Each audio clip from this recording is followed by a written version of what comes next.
मुकेश अंबानी को डराकर उनसे सैकड़ों करोड़ की उगाही करने की साजिश में गिरफ्तार सचिन वाझे पुलिस की नौकरी दूसरी बार पाने से पहले शिवसेना का नेता था और इसी वजह से उद्धव ठाकरे ने उसकी नौकरी का इंतजाम करवाया और बाद में वाया अनिल देशमुख उसे हर महीने मुंबई से ही 100 करोड़ की वसूली करने का टारगेट दिया गया।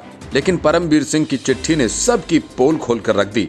अनिल देशमुख को अपना मंत्री पद गंवाना पड़ा, लेकिन एनआईए के सामने सचिन वाझे ने जो सच उगला है उससे ये साफ हो गया है कि अनिल अंबानी मामले में शिवसेना पूरी तरह से शामिल है।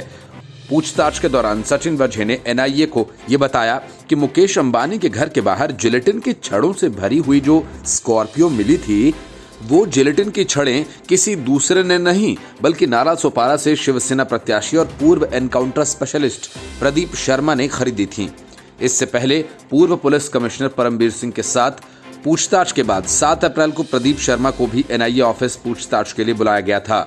सचिन वाझे के इस खुलासे के बाद प्रदीप शर्मा पर गिरफ्तारी की तलवार तो लटक ही गई, लेकिन उसके साथ शिवसेना पूरी तरह से लपेटे में आ गई।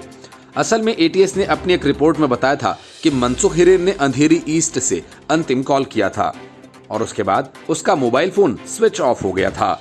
अब चूंकि अंधेरी ईस्ट में ही प्रदीप शर्मा रहते हैं, इस वजह से वह एटीएस और अब एनआईए के शक के घेरे में थे। प्रदीप शर्मा ने साल 2019 के विधानसभा चुनावों के दौरान शिवसेना का हाथ थामा था और वह नाला सोपारा से बतौर शिवसेना प्रत्याशी चुनाव भी लड़ चुके हैं।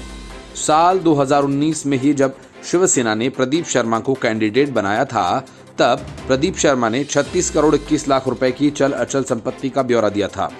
इस पूरे मामले में पुलिस के सस्पेंड हो चुके अधिकारी सचिन वाझे की एक चिट्ठी सामने आई। इसमें सचिन वाझे ने महाराष्ट्र की महाविकास अघाड़ी सरकार के कई नेताओं पर आरोप लगाते हुए कहा, इनमें शरद पवार का नाम भी है। चिट्ठी में सचिन वाझे ने आरोप लगाया कि अनिल देशमुख ने उन्हें नौकरी पर वापस रखने के बदले 2 करोड़ रुपए मांगे थे।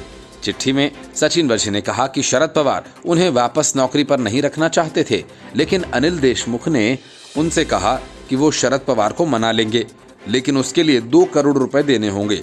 सचिन वाझे की चिट्ठी से बौखलाए संजय राउत ने कहा कि महाराष्ट्र में एमवीए सरकार को अस्थिर करने के लिए गंदी राजनीति की जा रही है। उन्होंने कहा कि ऐसी साजिशें कामयाब नहीं होंगी।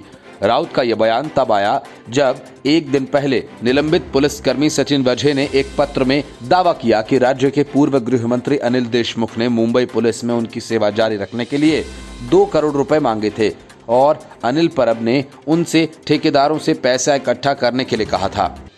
शिवसेना नेता अनिल परब ने वाझे के दावों को खारिज कर दिया और कहा कि वह आरोपों की जांच का सामना करने के लिए तैयार हैं।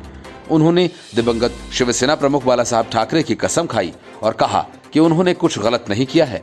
राउत ने कहा, जेल में बंद आरोपियों से पत्र लिखवाने का नया चलन शुरू हुआ है। राज्यसभा सदस्य ने कहा कि देश ने पहले कभी इस तरह की गंदी राजनीतिक खेल को नहीं देखा, जिसमें जांच एजेंसी और राजनीतिक दलों के आईटी सेल का इस्तेमाल कर चरित्र हनन किया जाए और जेल में बंद आरोपियों से पत्र लिखवाए जाएं। राउत ने कहा कि एमवीए सरकार को कमजोर करना, अस्थिर करने की कोशिशें सफल नहीं होंगी। उन्होंने कहा, मैं अनिल परब को जानता हूं, वह कट्टर शिव सैनिक हैं और बाला साहब ठाकरे के नाम पर कभी झूठी कसम नहीं खाएंगे। शिवसेना महाराष्ट्र में राष्ट्रीय कम्युनिस्ट पार्टी और कांग्रेस के साथ सत्ता में है। Bureau report, news of India.